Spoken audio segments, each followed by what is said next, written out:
Hi అండి అందరికి. Dairy పెట్టిన చాలామంది గేదెలు సరిగ్గా పాలివ్వడం లేదని చెప్పి బాధపడుతూ ఉంటారు.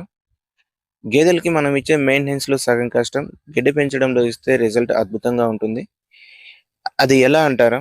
డైరీ బిజినెస్ అనేది చాలా వరకు గడ్డిపైనే ఆధారపడి ఉంటుంది. చూడండి, ఇది నా దగ్గర ఉన్న సూపర్ నేపియర్. దీన్ని నేను కేవలం గడ్డిలాగా చూడను. ఇది నా పాడి పశువులకు ఒక హెల్తీ ఫుడ్ లాగా నేను భావిస్తాను. ఇందులో తీపిదనం ఉంటుంది కాబట్టి గేదెలు చాలా ఇష్టంగా తినడంతో పాటు పాల దిగుబడి కూడా బాగుంటుంది. అయితే డైరీలో గేదెలు కడిగి మేత వేయడమే మెయింటెనెన్స్ కాదు. గడ్డికి సరైన సమయంలో నీళ్లు, ఎరువు అందిస్తూ దాన్ని కూడా ఒక పంటలాగా మనం చూసుకుంటే అది 45-55 రోజుల్లోపు మనకు కటింగ్ అయితే వస్తుంది. అప్పుడే మన డైరీ కూడా మనం హ్యాపీగా ముందుకు నడపగలం. అందుకే కొత్తగా డైరీ పెట్టాలనుకునేవారు సన్నజాతి గడ్డి కాకుండా సూపర్ నేపియర్ వేసుకోవడం వల్ల డైరీకి లాభదాయకం. కాబట్టి కొత్తగా డైరీ పెట్టే వాళ్ళకు నేనైతే సూపర్ నేపియర్ బాగుంటుందని అయితే చెప్తాను. సూపర్ నేపియర్ సాగు గురించి మీకేమైనా సందేహాలు ఉంటే కామెంట్ చేయండి.